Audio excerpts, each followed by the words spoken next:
نقول اللهم صل وسلم وبارك على سيدنا محمد وعلى آله وصحبه أجمعين. وصباح الخير أو مساء الخير على حسب ما بتشوفوا الفيديو بتاع النهاردة هنعمل مع بعض صينية مكرونة بشاميل.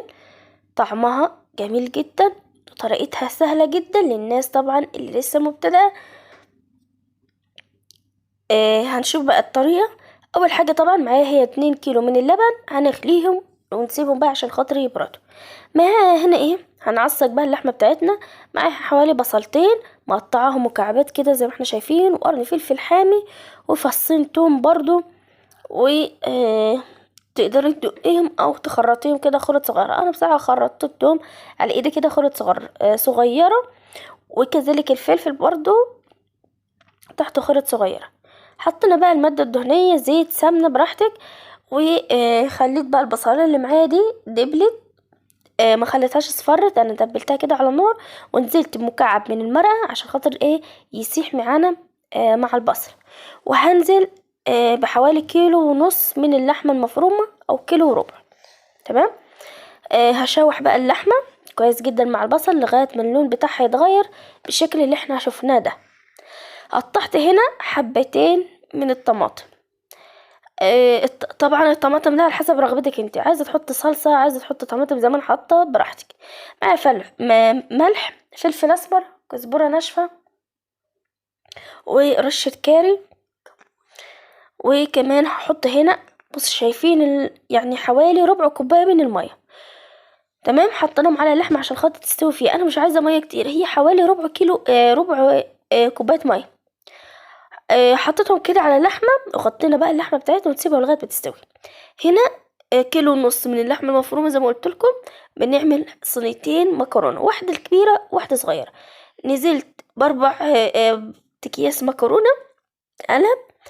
طبعا الميه سبتها لغايه ما غلت، وحطيت فيها ملح وزيت، سبتها لغايه ما غلت ونزلت بالمكرونه. طبعا المكرونه بتاعت البشاميل بنسيبها لغايه ما تستوي خالص، مش زيها، مش كأنك هتعملها بصلصه، لا، لو بالصلصه مش هتاخد دقيقتين على النار وتشيليها. تمام. لكن المكرونه دي بتسيبيها لغايه ما تستوي خالص. تمام زي ما احنا شايفين كده، هي كانت خلاص هنا استوت. نروح بقى نصفيها على طول تحت الحنفيه. وهنا كنا صفيناها، ونجيب بقى شطفت كده الحله، وهنجيبها نحطها على النار، وهحط فيها زيت وسمنه. عايزه تحطي سمنه بس حطي، مش مشكله، لكن انا هنا بحط الاتنين على بعض. بحط سمنه، طبعا السمنه اللي معايا دي بلدي. هنحط سمنه على زيت. الكمية بقى اللي انت تحتاجيها للدقيق تحطيها. نعد مع بعض كده: 3 4 5 6 7 8 9 10 11 12. شايفين حطيت هنا 12 معلقة من الدقيق، طبعا زي ما قلت لكم لان انا بحط اللهم صل على النبي. هنعمل صينيتين، واحدة كبيرة وواحدة صغيرة. تمام. اهم حاجة ان الدقيق بتاعك لازما ما يبقاش مكلكع زي كده، لا، انا اللي هنا لقيته مكلكع كمان فزودت كمان زيت عشان خاطر شايفين الدقيق معايا يبقى سايح كده، وهقلب فيه لغاية ما يحمر. تعالي بقى اقولك على حاجة عشان خاطر الدقيق، اللبن لما تحطيه ما بيكلكعش. اهم حاجة تحمري الدقيق كويس عشان خاطر لما تنزلي عليه باللبن الدقيق ما يكلكعش معانا. شايفين هنا الدقيق اصفر، وكمان نزلت عليه هنا بمكعب من المرقة عشان خاطر يسيح معانا في البشاميل اللي احنا بنعمله. اهو شايفين بقى الدقيق بتاعنا اصفر، واخد لون كده خفيف، اصفر خفيف، وكمان شمينا الريحة بتاعته. تشمي بقى ريحة البشاميل. نزلنا باللبن، وبعد ما نزلت باللبن هفضل اقلب لغايه ما اخد القوام ده. عايزه احط فيه بقى جبنه موتزاريلا حط براحتك خالص. هنا حطيت فلفل اسمر، وظبطنا الملح بتاعنا، ونقلب في البشاميل. واول ما يتكتك كده نطفي عليه النار ونسيبه حوالي كده 3 5 دقايق عشان نعرف ننزل عليه في البيض، عشان لو هو سخن ونزلت عليه على طول في البيض، البيض على طول هيستوي طبعا. هنا سيبته 5 دقايق بعد ما طفيت عليه سيبته 5 دقايق بس، بقلب فيه عشان خاطر زي ما قلت لكم البيض ما يعملش فيه. هحط ايه، هحط هنا 3 بيضات على البشاميل. ما بفصلش لا بياض عن الصفار ولا اي حاجه، بنزل بالبيض على طول. طبعا نزلت بالبيض وكمان حطيت عليهم رشه فلفل اسمر، وهقلب كويس جدا البيض في البشاميل عشان خاطر البيض طبعا بيبقى فيه ماده لزجه تقيله كده، ما تبقاش باينه في البشاميل. لازم نقلب كويس جدا البيض في البشاميل عشان خاطر يختفي معانا في البشاميل ده.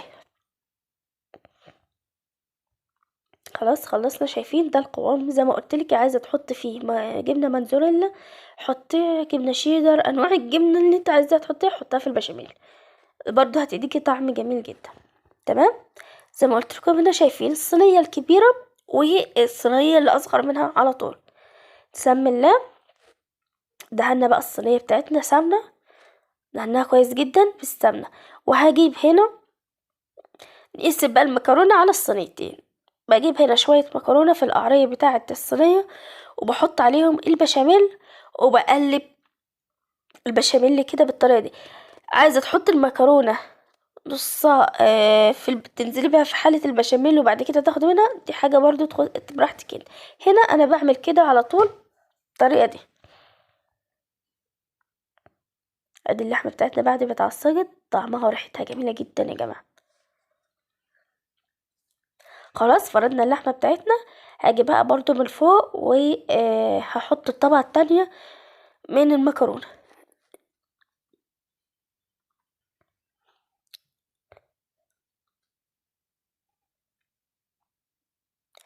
اهم حاجه نتاكد ان اللحمه بتاعتنا مش باينه.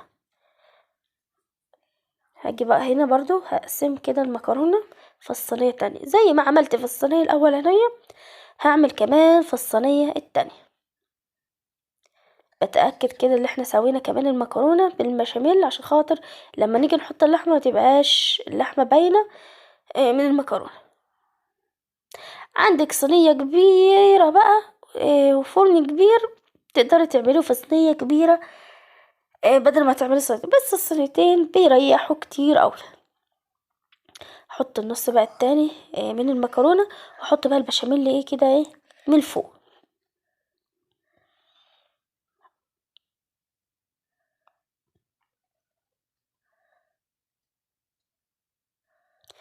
احط بقى نغطس بقى ايه وش المكرونه كله بالبشاميل. انا بس بديهم تقليبتين كده عشان خاطر اتاكد ان البشاميل نزل كله في المكرونه. بعد ما سوينا المكرونه كويس جدا برضو سويتها وكده برضو من فوق بالبشاميل زي ما احنا شايفينه كده.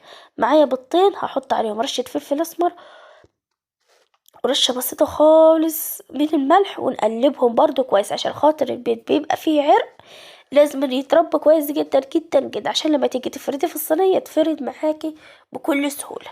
تمام. لحد هنا ماشيين صح وكويس جدا. بالفرشة بقى وندهن بقى وش الصينية. دهنا بقى الصواني بتاعنا. معايا هنا الكورن فليكس اللي بنتبل بيه البانيه. هنعمل ايه، هنحط بقى على الوش. عايزه اقول لكم طعمها كان جميل، ما تخافيش منه مش هيأثر معاكي في اي حاجه. شايفين بقى هنا بقى بتحط جبنه موتزاريلا، احنا بقى بنحط كورن فليكس عادي جدا مفيش اي حاجه. هنا كانوا خلاص طبعا مولعه الفرن عشان خاطر يبقى سخن معايا. بحط واحده من فوق وواحده من تحت وافضل بقى اقلب فيهم، كل شويه هبدل من دي لدي.